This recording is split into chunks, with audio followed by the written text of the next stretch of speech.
That's very, very good. So it's very good to have you back. We are going to be beginning in just a minute. Let me just pull up your introduction. So, okay. For those of you that are just joining, this is All the Talks Online. Our next speaker is very well known as a red teamer. He actually runs a school called the Pwn School. Please welcome Phillip Wylie. Hi, Ray. Thanks Hello. for the warm introduction. Good to be here.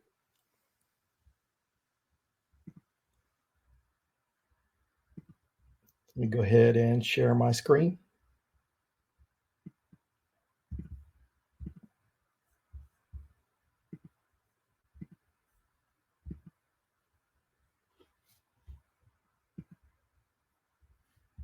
Okay, can you see my slides okay? Okay, so welcome everyone to my talk. It's titled The Pentester Blueprint, A Guide to Becoming a Pentester. To kind of tell you a little bit about myself. I work as a red teamer for a large global consumer product company. I am also the adjunct professor at Richland College. I teach web application pen testing, as well as ethical hacking. I'm the founder of the Pwn School Project, which is a monthly meetup based on topics of cybersecurity and ethical hacking. I've been in IT and InfoSec for a little over 22 years. I got my start as a system administrator, spent the past 16 years in security and AppSec, and then the past 8 years as a pen tester, 5 years of consulting. And I'm also a co-host of the Uncommon Journey podcast with Chloe Mustagi and Alyssa Miller. I'd like to share this slide to let people know about my background because, you can do anything you want to if you put your mind to it, if you learn. I never thought I'd ever use my mind for a living back in my younger days because of my physical strength. And so I started out as a pro wrestler, moved into CAD draftsman, and then sysadmin, InfoSec, and then into pen testing. So this talk evolved out of a talk that I do at the first class of school for each of my classes to share with students that you only hack if you have permission, otherwise it's illegal. So I like this quote that I like to share with students. It kind of keeps that in your mind. With great power comes great responsibility. So always make sure you have permission, and even better yet, make sure that you have a written permission. What is pen testing? It's pen testing is, often you hear it referred to as ethical hacking. So you're actually assessing security from an adversarial perspective. So you go in and see what you can,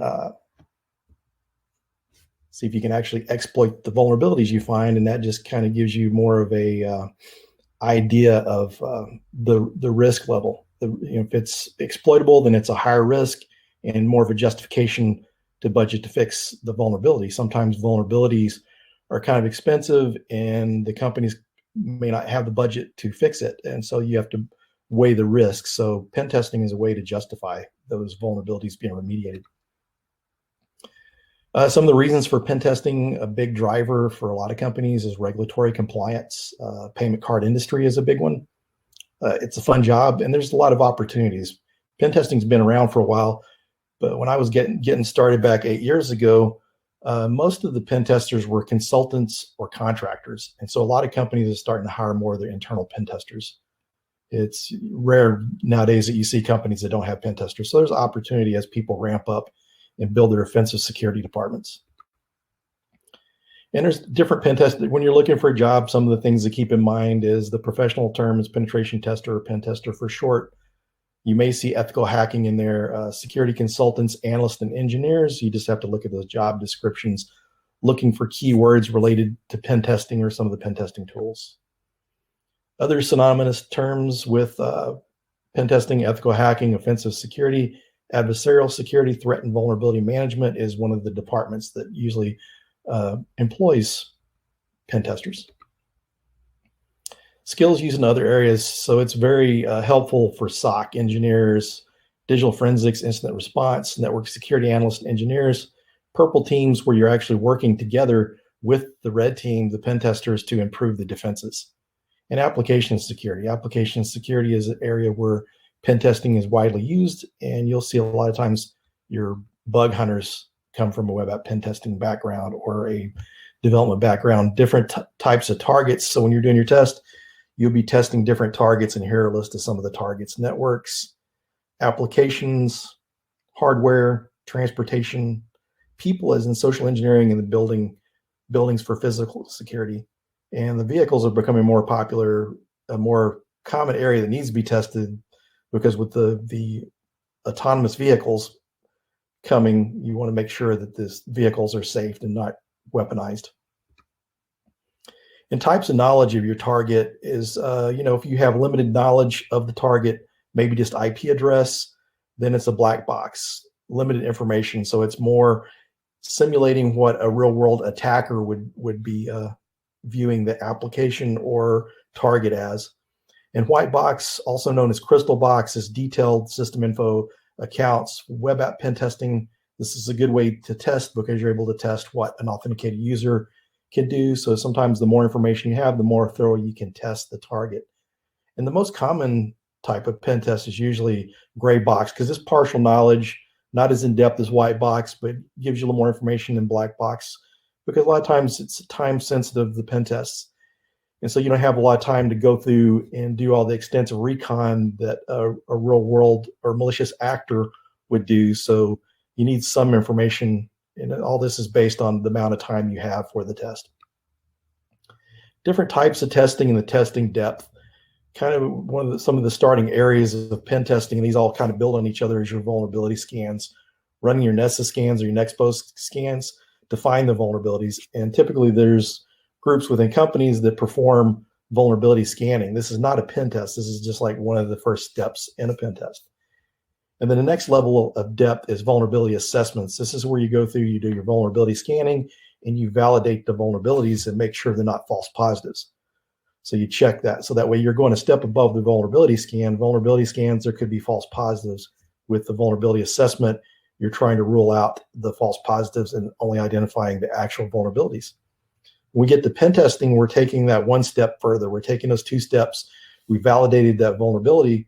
So next thing we're doing is we're going to see if we can exploit that, see if we can hack into those vulnerabilities. And then you get into adversarial testing or red teaming. And sometimes generically you hear red team, blue team for defense, red team for offense. But in the true professional term, red teaming is more adversarial simulation.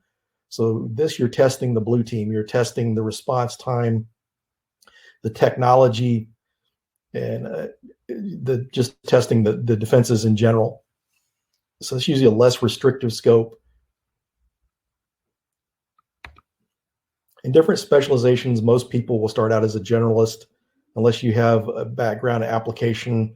So typically someone that's a sysadmin, has a sysadmin background, will start out as a generalist, and someone with a web application development background may start out as in application pen testing. Social engineering is this big specialization. There's some people such as Jason Street that specializes in social engineering and physical security, testing the security of the buildings. And so you also have transportation people that are specializing in vehicles. And then red team, as we mentioned, adversarial simulation. Some people mainly do the adversarial simulation, and this will combine your social engineering and your physical pen testing, along with some of the other pen testing and hacking skills. And how to become a pen tester. So when you become a pen tester, and part of the reason I like to share my background with people, let them see where I started, is you have to understand your targets. You have to understand the technology. So you have to understand networking, operating systems, security, applications, and hardware. You have to understand that technology before you can secure it or even break into it. Because if you get a shell to a system, a Windows box, and you don't know the Windows command line, you're going to be doing a lot of Googling, or it's going to take you a long time to pen test. So you need this knowledge going into it. And how to become a pen tester. So after you have the technology knowledge, you need the hacking knowledge, and you can get this through classes, conferences, meetups, and you can also self-study is a good way to learn. Most cases, that's people are funding this out of their own pocket unless their company's paying for it. So home labs, videos you can find on YouTube. There's a lot of good streams out there in YouTube channels, different tutorials online, blogs and articles, as well as Twitter. Twitter is one of my go-to resources for security information. A lot of exploits are posted there, and a lot of good researchers and pen testers, red teamers and such are out there and post their information. So it's a good place to learn. And kind of continued on that topic, once you have the skills, once you've got, you're learning, you have the technology skills down, security, you need to develop that hacker mindset. And this is the ability to think like a hacker, to be able to exploit vulnerabilities. The hacker mindset is a combination of creative and analytical thinking. It's one of the areas of security, cybersecurity, that requires a lot of creativity.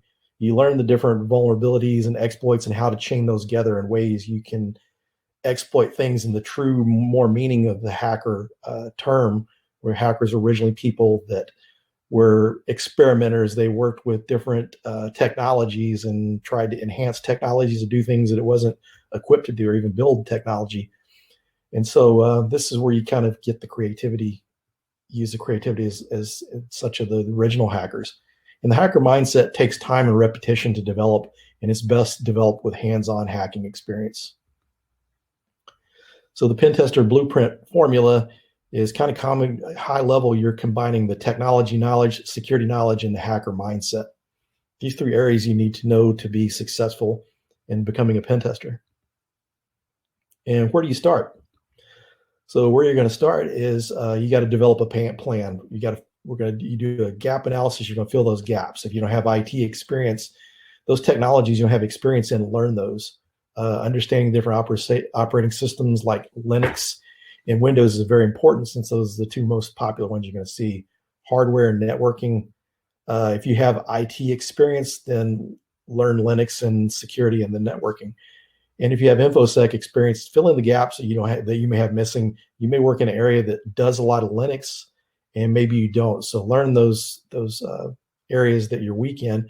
Participating in bug bounties and capture the flags are a good way to get experience. This is a way to get some hands-on hacking experience. And the bug bounties actually let you get real-world experience. So you're hacking in production environments and be able to describe how you found these vulnerabilities or hacked into these certain vulnerabilities, were able to exploit those, are a good way to explain during an interview and let employer knows what your background is. If you don't have the pen testing experience, and then they will see that you know the concepts, and you could be brought in as an entry level pen tester. And everyone, no matter what level, build a lab. And the different labs. So you need your lab set up. The minimalist lab is one of the more common ones, and I like because it's portable. This is where you have your attack operating system as well as your target hosts. And then you have a dedicated lab where you can have a separate computer with your vulnerable VMs on it and a separate attack machine. And then you can even get more advanced. You can break it down to separate individual pieces of hardware, and not as much on the virtualization. But a word of caution here is, if you're trying to learn the pen testing piece of this, you may go with more of a minimalist lab, because you're going to have problems with networks, communicating. And while that's good experience, it maybe slow down your learning as far as trying to learn the pen testing and hacking piece of it. So kind of keep that in mind when you're deciding on the complexity that you want. And you're going to need your attack platform. Kali Linux is the one I recommend the most. ParrotOS is good. It's another Linux distribution. And then Ubuntu with the Pentester framework. It's a project from TrustedSec that's a script that you can run on Ubuntu, and it installs the pen testing and hacking tools that you'd use for pen testing. And you can also use Commando VM. It's a set of scripts by FireEye that runs on Windows 10. And Windows is still important to use for pen testing. When some of the earlier distributions or predecessors to Kali Linux, like Backtrack, came out, a lot of people started getting away from Windows, but Windows is still valuable to have, since most Windows networks are running Active Directory. Some of the native tools, like your administrative tools, are helpful to have. So having a Windows VM is good as well. And understanding how to use both the Windows and Linux platform is important, even from the attack platform as well as the attack targets. And then your home lab targets. So you can create different virtual machines using VulnHub, Metasploitable 2 and 3. I highly recommend. The advantage to Metasploitable 2 and 3 is that you have a lot of vulnerabilities on there to exploit. Whereas if you build individual apps, vulnerable apps, you may have a lot more targets taking up more resources on your lab. So you may want to keep that in mind. And these are really great to start out with. And OWASP WebGoat is another one for web app pen testing. You have Buggy Web App. There's and Juice Shop, a lot of other vulnerable apps that you can use. You can create your own vulnerable targets from downloading vulnerable software from ExploitDB. So you can go out there, find the vulnerabilities, and download the vulnerable version of the software and set that up to build your own lab. And you can build like a CTF if you want as well. You could get together with friends and build your own virtual VMs and have your own CTFs. And recommended reading. Some reading that I recommend for this, and Georgia Weidman's book, A Hands-On Introduction to Hacking. This is a great book, and this is the one I recommend starting out with, because this takes you through all the basics, takes you through setting up your own home lab. I actually was using this for my ethical hacking class the first year, and we moved on to the Pentest Plus to give students an opportunity to get a certification along the way. But this is a really great book to start with, and I would move on from George's book to the Hacker's Playbook, version 2 and 3. Version 2 is more pen testing centric, with version 3 having more red team items in there. So if you want to learn more about red teaming, that's a good one to progress to. But I would definitely go with the version 2 of the book first. The Web Application Hacker's Handbook is really good for web app pen testing, and I highly recommend that book. It's a really good one to learn. I use that for my web app pen testing class, and it's created by one of the writers of Port Swigger's Burp Suite, which is a very popular web application pen testing tool. So that's a really good book to start out with. And then the Red Team Field Manual, just a good general manual for pen testers. They've got different syntax for Cisco Nmap syntax, I believe PowerShell. So a lot of quick reference guide that you can find stuff without having to go search around the internet to find it. So it's a really quick, easy to access resource, lightweight. If you have to travel and carry it around, this is a really small book. So it's really doesn't take up much space or weight in your travel kit. And here are some learning resources here that, and actually, if you don't screenshot this, if you want to get the actual links, if you go to my website, thehackermaker.com/learning-resources, then you can download these resources there. And I have these resources listed from free to lower cost, and also some different range of courses. Like your SANS courses, these are going to be some of your very well-written courses by industry professionals. And they have really great courses there. I've taken their web app pen testing course, their advanced pen testing course, good stuff. And eLearn Security is less expensive than SANS, and they've got like a wide range of courses from web app pen testing to network pen testing, threat hunting. They've got a lot of different good courses there, as well as some advanced pen testing courses. And virtual hacking labs, if you're wanting to get certified in the OSCP, this is a good one to use to kind of prep before you start the OSCP course, because unless you're ready, you really need to have a little bit of background before you start that course. It's kind of one of the more, some people consider entry-level. It's entry-level pen testing certification, but entry-level in certain fields like digital forensics or pen testing doesn't mean it's easy. It's you wouldn't compare it to an entry-level IT course. But that's a good place to get in there and hack around. There's even like an Android device in there to hack. They have a short course, and one of the things I like about it is each one of the systems shows you the difficulty, and it'll give you hints as you get to the more advanced boxes. They'll give you less information. It's up to you to hack that with your own research. without all the help, but it helps kind of build you up and ramp you up to the more difficult boxes. And then Pentester Academy, they've got a really great online lab called Attack and Defense Lab. So they have some really good resources there. The labs are great, as well as the different courses, videos of the courses. This is one of the first resources I learned about when I was getting into pen testing. It was originally SecurityTube. And then Practical Pen Test Labs. This is a $64 course for lifetime access last time I saw. So this is a good, cheap, inexpensive way to get some hacking experience. And then on to the free resources. You got Bug Crowd University. So if you're wanting to be a bug hunter, then this is a really good resource there, as well as HackerOne. Both of those are really good resources to learn bug hunting. And then SANS Pen Testing blog, which has a lot of cheat sheets on Nmap, different pen testing tools, Metasploit. And then hackingtutorials.org, the creators of Virtual Hacking Labs, has this free site, and it has tutorials on the different hacking tools. And then cyberay.it, they have some good free courses on there. The advanced pen testing course is written by Georgia Weidman, and it's based on her book. And so it's a really good place. It's got videos and slides for the course. I highly recommend that. I actually used to use that as a resource in my ethical hacking class. And Web Security Academy by Portswigger, the creators of Burp Suite.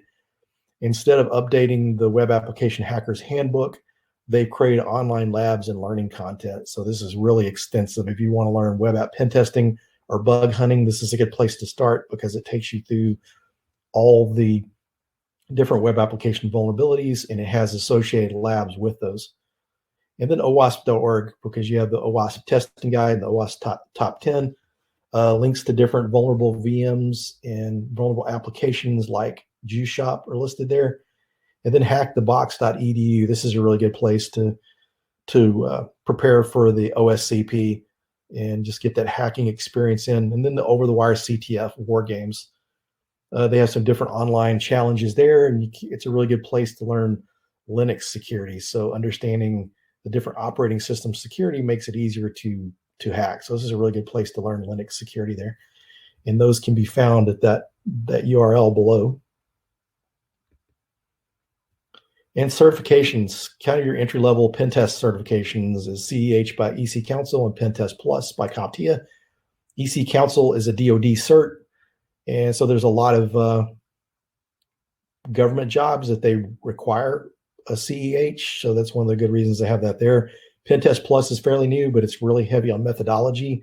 I use the Pentest Plus book for my class. And intermediate certs are your GPen from SANS and the OSCP from Offensive Security. And the Offensive Security certs are really great to have because you actually have to go through a lab and hack into different servers to get your certification. So you actually have to go through the process of a pen test to earn your certification.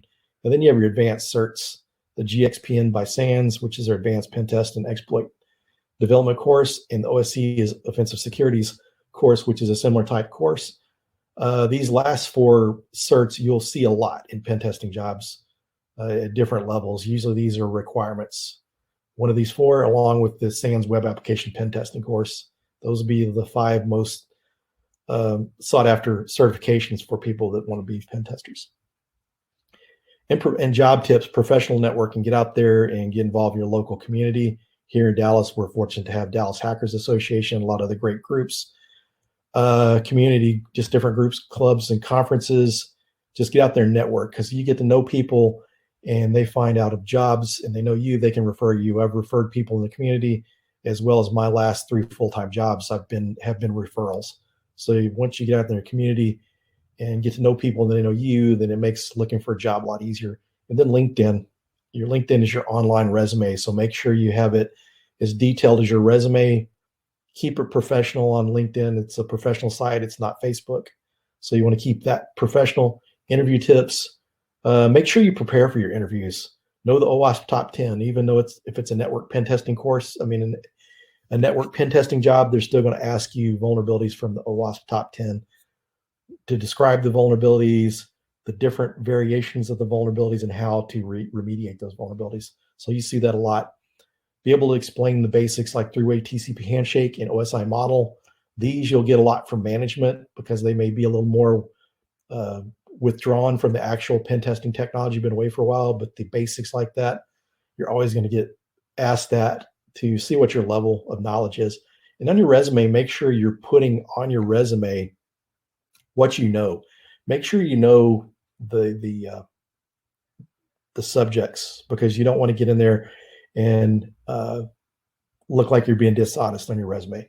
Because if you get in there, they're going to ask you questions. So your resume, you're kind of outlining your interview. So if you've got items on there that you don't know that well, make sure you clarify that the amount of experience you have with that, and don't put things on there you haven't worked with. Because when I'm interviewing someone, I'll go through, and that's how most interviewers are going to look at your resume, and that's how they're going to ask you the questions. So make sure that you explain things well. And then during the interview, if you don't have much experience in a certain area, tell them the education background you have in that, what you've been doing to learn that. And there's my contact information. Feel free to contact me or connect with me on social media, email, and my website's thehackermaker.com. I offer classes at Richland College and run the Pwn School meetup. And we actually stream our meetings each month. So if you go to the Pwn School website, you can actually find our YouTube channel. We record our sessions and we're streaming those. So during this social isolation period, it gives people a way to continue to learn. And we have a chat so people can talk during the meetups, communicate with each other, and still get that interaction. And you should check out our podcast, The Uncommon Journey. It's available through ITSP Magazine. We've got a lot of great content on there you should check out. Well, thank you very much, Phil. We got questions in the Slack. We got questions in the Q&A panel. We got questions on Twitter. We got questions over SMS even. So some of them are serious questions and a couple are not so serious. So if we have time, we'll get to the not so serious ones. But the first one is, I've always wanted to be a pen tester, but I just didn't know where to start. I have a lab and I will watch every video I can, but who would ever let me do my first pen test? Well, that's where you go out and do the bug bounties, so you can get some experience doing web app pen tests. Also, something else to consider is doing pro bono work. Find some nonprofits that may need pen tests done, and go through there and be careful what you're doing. You don't want to get out there and break someone's network. So maybe even doing some vulnerability scans, vulnerability assessment, and then progress on from there. As you build that lab, I got into pen testing because I had experience with vulnerability scanners, but I had pen tests. But I had a home lab.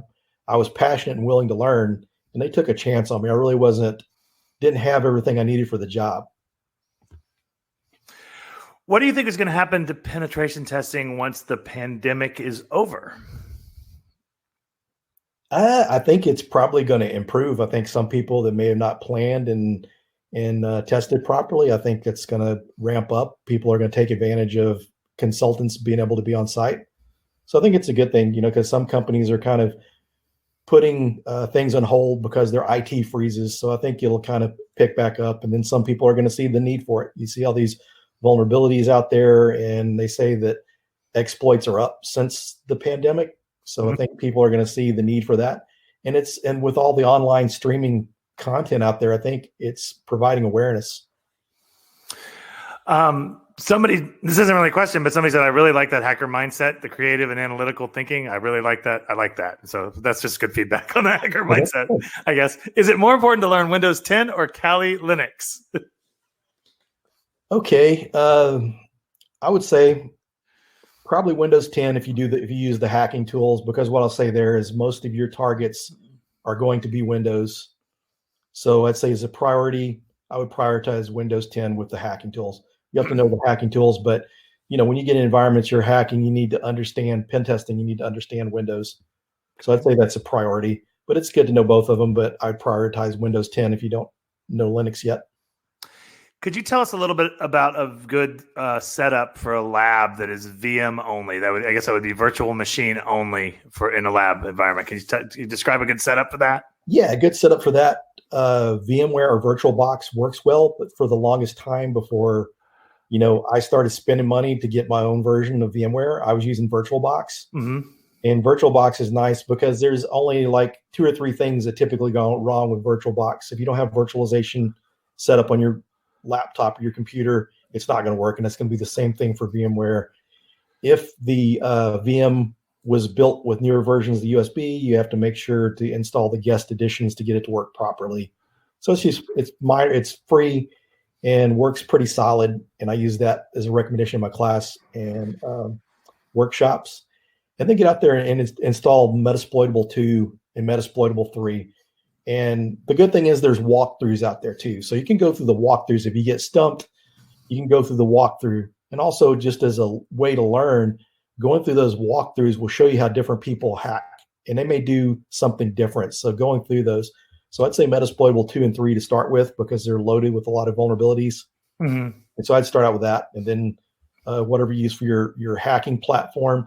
And on your machine that you're testing with, if you're kind of low on resources, you can make your host OS your hacking platform and then just install the VMs on there because VirtualBox runs on Linux, so you can install on different platforms. And VirtualBox is free, is that right? Yes. Oh, okay. Yeah, so that's definitely much more affordable. And interesting thing is too, a lot of the vulnerable VMs out there mostly are on VirtualBox. They'll work on VMware, but I think a lot of people realize most people are using the cheaper option of the two. So you have a lot of these resources that are online, both Pwn School and your own website. There's a lot of recordings of these for if people want a lot more additional information. And what was your Twitter handle is Phillip Wylie, all one word, right? Yeah. We did get a couple questions about professional wrestling, but I'm not quite sure if I can ask those or not. But I'll ask one. Were you a heel or a face? I was a face. Okay. And did you generate heat? I don't even know what these things mean, but somebody is heckling. Yeah, that one I'm really not 100% sure what they mean. Okay. Probably someone from the Dallas community, maybe if they know the terminology that well. Okay. I just figured it was some friendly faces. Well, Phillip, we really appreciate you joining us tonight and enlightening us on the blueprint for becoming a penetration tester. Thank you very much for sharing your slides. These are also recorded. For those of you that are tuning in relatively late, these are also recorded, and this is all for a good cause. And so thank you very much, Phillip. We do appreciate you. Thanks for everyone for putting us on. And Ray, thanks for you volunteering to help out with us. For sure. Thank you, sir.